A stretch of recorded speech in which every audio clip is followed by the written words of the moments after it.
monde qui n'a ni conscience ni morale. Ceux qui survivent, ce sont des loups, ce sont des méchants qui survivent. Tous qui sont gentils se font dévorer. Le monde, la gentillesse n'a pas sa place. L'homme occidental a traduit gentillesse égale faiblesse. Voilà pourquoi ils sont là, ils pensent que l'homme noir est gentil. Gentil soumis, gentil naïf, gentil ignorant. Voilà pourquoi ils viennent jouer avec nos vies. Ils viennent nous décimer, ils viennent nous terrasser, ils viennent nous coloniser, ils viennent nous piller parce qu'on a fait croire que nous sommes gentils. On n'est pas gentils. C'est écrit nulle part. Nous sommes des carnivores. Nous sommes des... comment ça s'appelle l'instinct animal de l'homme, c'est quoi? L'instinct primitif de l'homme, c'est quoi? L'homme est un chasseur. L'homme, tu laisses dans son instinct naturel. L'homme, comment ça s'appelle, dans l'état naturel, est un homme de chasseur de nature. Son instinct naturel va le pousser à aller chasser pour se nourrir. Depuis quand l'homme africain a oublié qu'il est aussi un chasseur? Nous sommes devenus maintenant des agneaux et des gibiers. Maintenant, l'homme occidental a compris que le noir a renoncé à sa volonté de survie, à son instinct de survie, de protection, de survie dans ce monde hostile. Voilà pourquoi l'homme occidental s'est dit, les noirs ont décidé d'être des soumis, des esclaves. Maintenant, nous, on va les faire porter les chaînes d'esclavage. On va prendre leur sous-sol parce qu'ils ont refusé le combat. C'est une question de eux ou nous. De survie, de combat ou de renoncer, mais tu auras quand même la guerre. Toutes les nations qui ont refusé la guerre, ils ont eu quand même la guerre.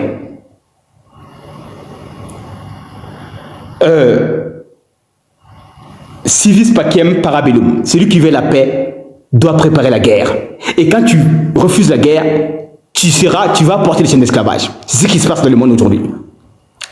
Nous sommes aujourd'hui à une course effrénée de l'armement. On ne peut pas être les derniers.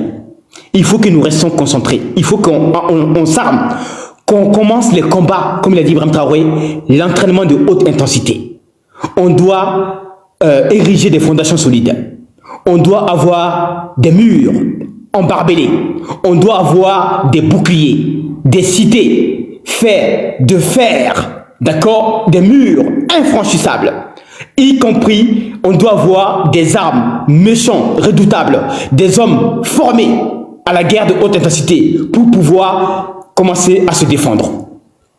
Tous qui refusent le combat, tous qui refusent de préparer l'avenir, ils seront les derniers conquis dans ce monde. Maintenant, l'éternel retour de l'homme blanc en Afrique est de retour.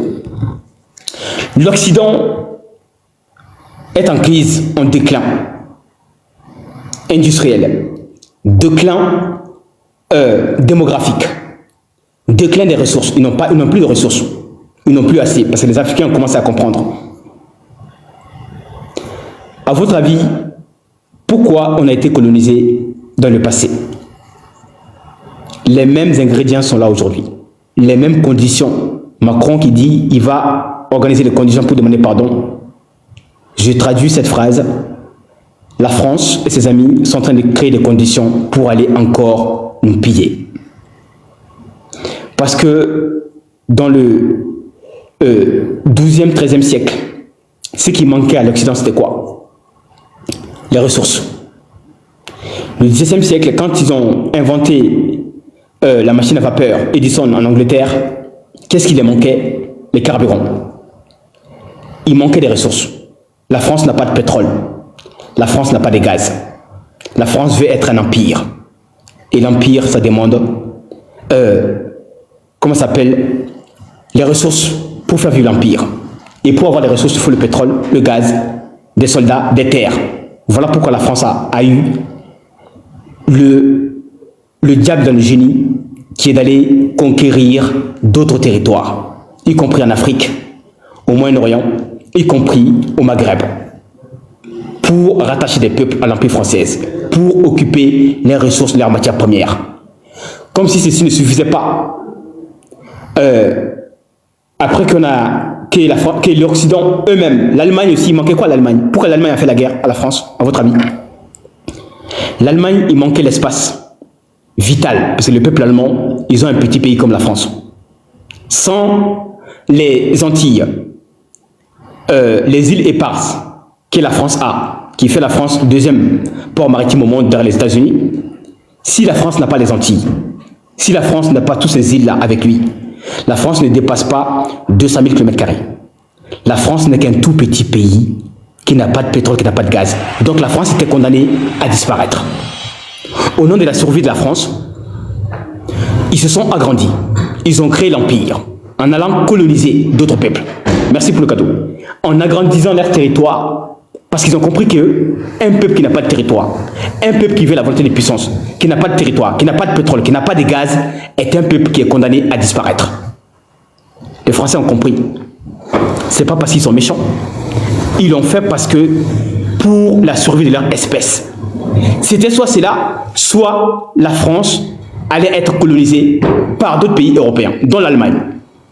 L'Allemagne aussi était un peuple qui a beaucoup d'ambition, mais qui n'ont pas assez d'espace. Voilà pourquoi les premiers camps de concentration ont été créés en Namibie, en Afrique. En l'an 1800, ils ont fait quelques copies-collées en 1940 avec le peuple hébreu. Mais les expériences les plus machiavéliques et diaboliques ont été faites sur le corps des Noirs d'abord, durant la colonisation allemande. Et française aussi, où on a mis toutes les lois machiavéliques, diaboliques et démoniaques contre le corps des Noirs. Pour marquer l'esprit des Noirs. Pour nous pousser à la soumission jusqu'à la fin des temps. C'est pour ça qu'ils ont mis des méthodes diaboliques, méthodiques, y compris éduquer les Noirs pour aller aussi dresser les Noirs, d'autres Noirs. Avec l'aliénation de certains Noirs, qui seront des complices pour aller chercher les Noirs en Afrique aussi, les ramener en Europe et les mettre dans les chaînes d'esclavage. L'Allemagne aussi a fait la guerre pour l'espace vital. C'est pour ça que l'Allemagne est allée chercher d'abord Tchécoslovaquie, la Rhénanie. Ensuite, la France était l'épicentre, le rêve ultime de l'Allemagne. Il y avait d'abord une question de revanche, de dignité. Parce que l'Allemagne avait perdu la Première Guerre mondiale. Avec l'aide des Africains et des Américains, la France a pu battre l'Allemagne. Donc l'Allemagne voulait une revanche contre la France. Voilà pourquoi l'Allemagne est allée d'abord chercher, agrandir son territoire d'abord, en annexant l'Autriche, la Pologne, la Tchécoslovaquie, la Rhénanie, etc. Et ensuite, ils se sont armés. Armés jusqu'aux dents. Parce que tu peux aller conquérir d'autres terres, il faut les armes. Il faut la poudre, il faut les canons, il faut des chars, il faut des avions. L'Allemagne se donne 7 ans. 7 à 8 ans. Et l'objectif final, c'était quoi? La France. Parce qu'avoir la France, c'est avoir aussi les colonies de la France. Quand tu as la France, tu as ces colonies. Tu as accès aux matières premières, le cacao de la Côte d'Ivoire, d'accord? Tu as accès aux terroirs sénégalais à Dakar, tu as accès aux ressources viables, l'or, etc. en Afrique. Et tu as des terroirs sénégalais, terroirs algériens, terroirs marocains. C'est pour ça que l'Allemagne a compris que quand tu as la France, il devient l'empire. C'est pour ça qu'ils ont été l'empire pendant 5 ans en Europe, en colonisant la France pendant 5 ans. L'Allemagne, c'était la consécration, la quintessence du chef-d'œuvre du moustachu allemand, parce qu'il a vaincu la France. Aujourd'hui, on arrive, les mêmes ingrédients sont là. La France a besoin de l'espace vital. La France a besoin de matières premières. La France est chassée du Mali, du Burkina, du Niger. Ils n'ont plus l'uranium, ils n'ont plus accès à l'uranium du Niger. Ils n'ont plus accès à certaines ressources en Afrique. Donc les conditions sont là. Ce qui s'est passé, on dit qu'un homme qui n'a pas appris les leçons, des enseignements de l'histoire du passé est condamné à revivre les mêmes histoires. L'Amérique a besoin des terres rares. Il y a une guerre qui a commencé avec la Chine depuis quelques années, qu'on appelle la guerre des terres rares. La Chine consacre 60%. La Chine a commencé depuis 20 ans envers les Européens, à signer des contrats avec les Occidentaux, le Congo, Namibie, Botswana, le Mali, le Burkina, le Niger, la Côte d'Ivoire, etc. La Chine est le premier client des Africains. La Chine est le premier créancier des Africains. La Chine est le premier investisseur en Afrique. La Chine est le premier partenaire commercial des Africains, avec plus de 250 milliards. Donc la Chine a aussi signé beaucoup de contrats avec les mines africaines. Donc, le fait que la Chine a cette concentration de richesse entre ses mains, la France est aujourd'hui marginalisé. Les États-Unis se sont réveillés brutalement avec l'arrivée de Trump. Depuis les temps avant la fin du règne de Joe Biden, il avait commencé. C'est pour ça qu'il a signé un gros contrat avec les chemins de fer de ce qu'on appelle Mozambique au Congo RDC et jusqu'en Angola pour pouvoir avoir le lithium, le cobalt de Congo RDC. Mais comme l'Amérique est une continuité, Trump est à la lignée de Joe Biden, mais cette fois-ci en accéléré. Il veut le coltan, le cobalt, les terres rares et rattraper le retard que la Chine a mis face aux Américains et aux Français. Voilà pourquoi Trump, il a auditionné Général Lecointre. Qu'est-ce qu'on peut faire pour avoir la main sur le Sahel? Il faut faire comme Colin Powell, trouver la Libye, justificatif, démocratie, droits de l'homme, et au nom pour sauver le peuple, comme si le peuple burkinabé demande d'être sauvé. Le peuple burkinabé aujourd'hui, j'ai rarement vu un peuple, vous savez, je regarde tous les pays africains. J'ai rarement vu un pays aujourd'hui, en Afrique, dont le peuple est en phase avec son dirigeant. Il y a une harmonie qui est là. Il y a l'unité. Il y a l'espoir. Il y a l'amour, la pureté de l'amour entre le peuple et son dirigeant. Regardez, chaque tentative de coup d'État, le peuple burkinabé est vent debout, partout. Ils ne dorment même pas. Ils viennent devant le palais pour s'ériger en rempart, en bouclier pour protéger le Ibrahim Traoré. Quand Ibrahim Traoré sort dans les rues, les stades sont remplis. Pourquoi? Ce n'est pas avec la crainte qu'on peut faire galvaniser les foules. C'est avec l'amour. C'est avec le travail. Donc aujourd'hui, ils sont en phase avec leurs dirigeants. Mais pourquoi les Américains viennent amener des preuves diaboliques? Comme si le peuple burkinabé ne veut plus l'Ibrahim Traoré. Comme si le peuple burkinabé est malheureux. Alors que le peuple burkinabé n'a jamais été aussi content, aussi heureux. Mais malgré qu'il soit en guerre, malgré que tout ne soit pas parfait, mais les jeunes Ibrahim Traoré, ils travaillent. Il a redonné la dignité au peuple burkinabé. Il a donné quelque chose qu'on ne peut pas payer, qui s'appelle l'espoir. Aujourd'hui, le peuple burkinabé est fier parce qu'ils ont un dirigeant. Donc Trump a demandé à Général Anglais comment on peut faire pour avoir la main sur le Sahel.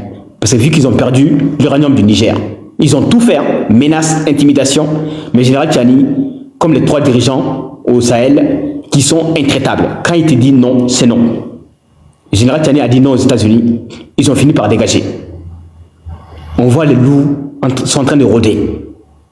Ils accablent, ils déstabilisent. Vous avez vu récemment, ils ont maintenant, posez-vous la question, qui est derrière le phénomène d'accélération, l'épicentre du terrorisme dans les bassins du Tchad, dans les bassins de lac Tchad, où le Tchad aussi est attaqué, le Bénin attaqué, Nigeria attaqué, Niger attaqué, et parfois, dans les Sahel aussi, Burkina attaqué, Mali attaqué. Pourquoi à votre avis? Parce qu'il dit que ces pays n'ont pas d'accord avec aucun pays occidental. Ils n'ont pas d'accord militaire avec la France ni les États-Unis. Donc, on va les mettre dans le chaos pour les pousser à signer un accord avec nous. Ils ont fait leur grand entraînement depuis le 24 en Côte d'Ivoire. L'opération qui se passe en Côte d'Ivoire, vous avez vu l'information ou pas? Les pays de l'AES ne partiront pas. Même l'Algérie a boudé. Donc c'est un échec d'abord parce qu'ils veulent signer des contrats avec nous, on ne veut pas. D'accord? Donc voilà pour laquelle le frustré général anglais qui n'est pas content, maintenant il met ses rapports d'abord pour pousser l'Amérique à aller déstabiliser Ibrahim Traoré. Comme ils l'ont fait avec le Kadhafi et comme ils l'ont fait avec Saddam Hussein, etc. Mais cette fois-ci, nous sommes dans un monde mondialisé. Ibrahim Traoré a des alliés très puissants, dont la Russie, dont l'Iran, d'accord, dont la Corée du Nord, dont l'Alliance des 3 pays. Donc Ibrahim Traoré, moi j'ai aucune crainte, même si le risque zéro n'existe pas, parce qu'on connaît ces loups, pour eux c'est Machiavel. Leur fin justifie tous les moyens. Mais la fin d'Ibrahim Traoré, on ne permettra pas tous les moyens, parce qu'on sera là, le peuple africain a compris. Ibrahim Traoré va rester jusqu'à ce que les Burkinabés décident. Ce n'est pas aux Européens, ce n'est pas aux Américains de décider. Ils sont rien pour nous. Parce qu'ils ne sont pas là pour nous donner des armes. Ils ne sont pas là pour nous donner les technologies. Ils ne sont pas là pour nous créer des universités. Ils ne sont pas là pour nous permettre de nous développer. Ils font rien pour nous, rien. quand on commence aussi à avoir un peu de bonheur, un peu de répit, ils viennent encore nous mettre la tête sous l'eau. Cette fois-ci, on a compris. Parce qu'on sait maintenant. On a appris aussi. Donc maintenant, en conclusion, il faut qu'on se prépare. Comme j'ai dit, la guerre des ressources a commencé. La Chine, la Russie sont en train de dépasser la France, et y compris les États-Unis. Donc, il s'est dit que les pays qui possèdent plus de ressources ne sont plus en sécurité. On en a chez nous. On a les 3 pays de l'AES ont une concentration de richesses inestimable. L'or, le pétrole, l'uranium du Niger, y compris le lithium, les manganèses, le cuivre, les terres rares, etc., etc. Donc, nous sommes dans leur ligne des mires et s'ils ont l'opportunité, ils n'hésiteront pas à tirer sur la gâchette, comme ils ont toujours fait. Donc, c'est à nous d'être prêts à la guerre parce qu'un homme qui n'est pas préparé à la guerre doit se préparer à mourir. C'est simple, hein? Un homme qui n'est pas prêt à la guerre, dis-toi que tu es prêt pour mourir. Et l'Afrique n'est pas prête pour mourir. On a tout à vivre, on a tout à refaire. En fait, l'avenir est en Afrique maintenant. La démographie, on l'a. On a tout à construire en Afrique, tout. Donc, maintenant, ils ont vu qu'on a commencé à transformer nos produits chez nous. On n'a plus besoin des usines françaises et compagnie. Et là, ils commencent à s'inquiéter. Ils disent, mais comment, qui va acheter nos produits? Et comment on pourra vendre leur or sur le marché, leur uranium transformé, leur lithium transformé en voiture, batterie électrique, etc. Comment on pourra le faire si eux-mêmes ils font? Voilà pourquoi ils sont inquiets, les Occidentaux. Ils sont aux abois, en réalité. Voilà. Donc, merci beaucoup, les frères. On va arrêter là. Alors, ce soir, je suis invité par un frère togolais. Voilà, c'est lui qui m'a invité en Suisse pour une conférence. On va parler de l'anniversaire de Togo qui va fêter dimanche l'anniversaire, date d'anniversaire. Et vous savez ce qui se passe aussi au Togo. Donc, on est là ce soir. On va faire une conférence pour parler des indépendances, l'histoire des indépendances. Donc, quand ça va commencer, je vais essayer de faire un petit live, ok? Je vais faire un petit live. Comme ça, vous pouvez aussi soutenir le frère qui a des associations ici en Suisse et qui fait un travail remarquable pour son pays. Donc, on va les soutenir. Et dès qu'on va commencer, la conférence, je vais essayer d'allumer mon téléphone. Comme ça, vous allez écouter les différentes interventions. Ce sera un débat. Même, il y aura certains opposants maliens. Voilà. Il y a des opposants maliens qui sont en Suisse qui vont participer. Ils ont vu que Branda Kam est là. On va bien discuter. Bon, merci beaucoup les frères. Merci. Voilà, merci. C'est grâce à vous qu'on est le meilleur live de TikTok. Merci les frères pour vos cadeaux. Merci pour vos encouragements. On se dit à tout à l'heure. On commence à 18h. On se dit à tout à l'heure. On commence à 18h. Ok? À 18h. On va commencer un nouveau live. Prenez soin de vous.